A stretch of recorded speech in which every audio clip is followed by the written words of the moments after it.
Finally यूपीटीएससी का round 4 का result out हो गया है। इस वीडियो को ध्यान से सुनिएगा और इस चैनल को सब्सक्राइब कर लीजिएगा, क्योंकि जो बच्चा स्पॉट में पार्टिसिपेट करने वाला है उनके लिए प्रॉपर इंपॉर्टेंट वीडियोस आएंगी। अभी सबसे पहले मेन इंपॉर्टेंट बात, आपको अगर राउंड 4 का सीट मिला हुआ है मुझे कमेंट करके जरूर बताइएगा आपको कौन सी सीट अलॉट हुई है। और अगर आपका राउंड 1, 2, 3 में सीट अलॉटमेंट हुआ था, आपने वहां अपनी ऑनलाइन रिपोर्टिंग में एसएएफ पे किया था और फ्री स्लाइड फ्लोट किया था और अपने अलॉटमेंट लेटर को डाउनलोड किया था, तो राउंड 4 में अब कुछ नहीं करना, ऑटोमेटिक फ्रीज हो जाएगा। अब फिजिकल रिपोर्टिंग में जाना है कब से?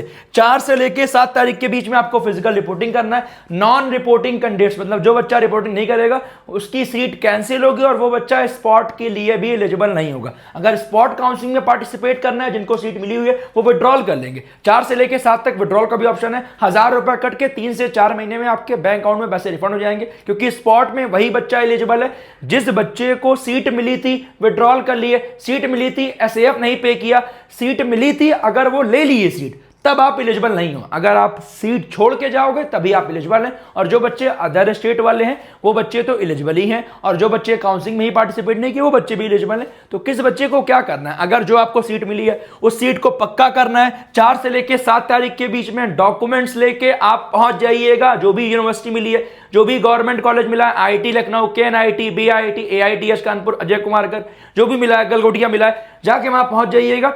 और अगर आपको कोई ब्रांच मिली है लोअर तो उसको आपको अपग्रेड करना है। इंटरनल स्लाइडिंग में आपको पार्टिसिपेट करना है। फिजिकली रिपोर्टिंग करने के बाद आपके पोर्टल पे एक ऑप्शन आएगा, do you want to participate in internal sliding, तो आपको यस पे क्लिक करना है। 4 से लेके 7 जुलाई के बीच में आपका ये ऑप्शन आएगा और 8 तारीख को आपका अलॉटमेंट आएगा इंटरनल स्लाइडिंग का। उसके बाद 8 तारीख को ही आपका सीट वैकेंसी आ जाएगी स्पेशल राउंड की, और 9 और 10 को आपका रजिस्ट्रेशन स्टार्ट होगा। और साथ ही में चॉइस फिलिंग आपका 9 से लेके 11 के बीच में होने वाली है। तो जो भी 9 से लेके 12 के बीच में होने वाली है। तो जो भी बच्चे स्पॉट में पार्टिसिपेट कर रहे हैं, गूगल पे जाइए, विवॉन एकेडमी लेके हमारे स्पॉट प्रोग्राम को परचेज कर लीजिए। अभी अर्ली बर्ड ऑफर चल रहा है, 999 का विवॉन कोड लगाओगे एक्स्ट्रा डिस्काउंट मिल जाएगा। Call support, WhatsApp support, 1-to-1 mentorship, जो सीट वैकेंसी आएगी उसके अकॉर्डिंग पर्सनलाइज्ड चॉइस फिलिंग मिलेगा, पर्सनल मेंटर मिलेगा टॉप कॉलेज का, जो कि आपको प्रॉपर गाइड करेगा, जाके ले लीजिएगा। ठीक है, अब सबसे मेन इंपॉर्टेंट बात, कौन कौन से डॉक्यूमेंट्स लेके जाना है जिससे आपको कोई दिक्कत ना है। और साथ में एक पेरेंट जरूर लेके जाइएगा, जिससे आपके लिए बेटर रहेगा। और जितनी भी कॉपीज रहेंगी उसकी ओरिजिनल कॉपी लेके जाइएगा। एक फाइल बना लो, उस फाइल में आप ओरिजिनल डॉक्यूमेंट रख लो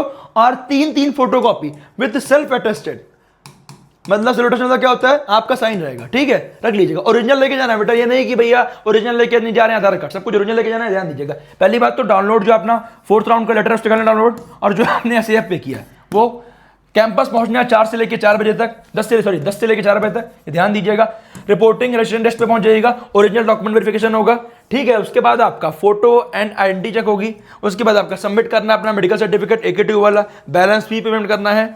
ठीक है, admission confirm plus ID card मिल जाएगा। ठीक है, अगली इंपॉर्टेंट बात, क्या क्या लेके जाना है? यूपीटीएससी का seat allotment letter, registration form भी आप प्रिंट करा लीजिएगा। उसके बाद जेईई मेन का एडमिट कार्ड अगर नहीं भी है तब भी काम चल जाएगा, स्कोर कार्ड या रैंक कार्ड से। ठीक है, स्कोर कार्ड रैंक कार्ड वही है जो फाइनल वाला, अप्लाई डन वाला वही लेके जाइएगा। चॉइस लॉकिंग प्रिंट आउट, इसको भी ले जाना, बहुत ज्यादा मैंडेटरी नहीं है बट करा लोगे बेटर रहेगा। कुछ कॉलेज वाले कई बार मांग लेते हैं। सीट कंफर्मेशन फी रिसिप्ट 20,000 रुपए आपका किसका है? जनरल डब्ल्यूएस ओबीसी का, SC ST PWD का 12,000 रुपए। अगर आपको राउंड 1-4 में फर्स्ट टाइम सीट मिली है तो एसएएफ पे कर लेना, एसएएफ पे करने के बाद ही जाइएगा। ठीक है, नहीं पे करोगे आपकी सीट कैंसिल हो जाएगी, ध्यान दीजिएगा। एकेडमिक एड आइडेंटिटी डॉक्यूमेंट में आपका क्लास 10th की मार्कशीट कम सर्टिफिकेट, सीबीएसई मोस्टली बोर्ड का एक ही होता है, कुछ बोर्ड में मार्कशीट सर्टिफिकेट अलग होते हैं। ठीक है, और टीसी हो गया आपका, टीसी आपका लास्ट जो आपने जहां से क्लास 12 किया था, या फिर आप डिप्लोमा वाले हैं तो वहां से। ठीक है, आधार कार्ड ओरिजिनल रहेगा, क्लास 12 की मार्कशीट कम सर्टिफिकेट एक ही रहता है जो सीबीएसई बोर्ड में, कराटे सर्टिफिकेट और यूपी बोर्ड का भी एक ही रहता है। ठीक है, अब ध्यान दीजिएगा।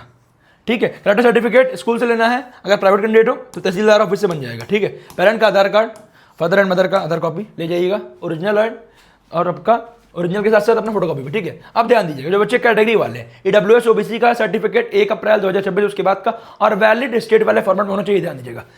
SC ST PWD का आपको सर्टिफिकेट लेके जाना है। और जो बच्चे सब कैटेगरी वाले हैं उनको अपना सर्टिफिकेट लेके जाना, चाहे फ्रीडम फाइटर हो, चाहे आपका डिफेंस का हो, रूरल वेटर सर्टिफिकेट जिन बच्चों ने स्कूलिंग गांव से की है। एंटी रैगिंग का एफिडेविट आपका ऑनलाइन बन जाएगा, या फिर अगर आपके कॉलेज के फॉर्मेट में वो आप बनवा सकते हैं, बट वहां जाके ऑनलाइन बन जाएगा, उससे कोई दिक्कत नहीं है। मेडिकल सर्टिफिकेट यूपीटीसी के फॉर्म में साइंड बाय गवर्नमेंट ऑफिशियल से करवाइएगा। ठीक है, गवर्नमेंट ऑफिशियल से। इनकम सर्टिफिकेट, जो बच्चे TFW सीट के लिए एलिजिबल है उनके लिए इनकम सर्टिफिकेट मैंडेटरी है, मतलब TFW सीट मिली हुई है उनको उनका सर्टिफिकेट देना मैंडेटरी है, ध्यान दीजिएगा। इसके अलावा ये चीज माइग्रेशन हो गया, CBSE ICSE का डिजी लॉकर से भी चल जाता है, ठीक है। PWD वाले बच्चों को उनका सर्टिफिकेट, पासपोर्ट फोटो पेरेंट की भी लेते जाइएगा 2 से 4 कॉपी, गैप ईयर सर्टिफिकेट 10, 20, 50 के स्टैम्प पेपर बन जाएगा। पासपोर्ट फोटो स्टूडेंट की भी सेम एज जेई एप्लीकेंट और लेटेस्ट भी ले लीजिएगा, ठीक है, बेटर रहेगा। Bank passbook for scholarship refund, bank account अगर है तो ठीक है, नहीं है तो वहाँ जाके खुल जाएगा, उससे कोई दिक्कत वाली बात नहीं है। अगली इंपॉर्टेंट बात, माइग्रेशन कैरेक्टर कैटेगरी मेडिकल, ये मैंने बता ही दिया। उसके अलावा ओरिजिनल प्लस 3 फोटोकॉपी लेके जाइएगा और साथ में फोटोकॉपी के साथ साथ एक PDF बना के सॉफ्ट कॉपी का गूगल ड्राइव में रख लेना। जैसे मान लो कुछ खो गया आपके फोटोकॉपी में, तो आप वहीं से जाकर डायरेक्टली प्रिंट करा लो, ठीक है। तो ये सब चीज़ें करिएगा। और स्पॉट काउंसलिंग के रिगार्डिंग एक प्रॉपर वीडियो आएगी, उसके लिए इस चैनल को सब्सक्राइब करना। टाइम से आप पहुंच जाइएगा, रिपोर्टिंग कर लीजिएगा। और कुछ भी डाउट है रिगार्डिंग आपको रिपोर्टिंग, जो बच्चे हमारा सपोर्ट लिए अपने मेंटर से कनेक्ट कर लीजिएगा। और अगर अपार्ट फ्रॉम दैट कुछ कंफ्यूजन है तो कॉलेज पे हेल्पलाइन नंबर दिए गए रहते हैं, उस कॉलेज की वेबसाइट से आप चेकआउट करके वहां जाके देख लीजिएगा। इसके अलावा कुछ डाउट है मुझे कमेंट कीजिएगा। मिलता हूं अगले इंपॉर्टेंट वीडियो में। Wish you all the best.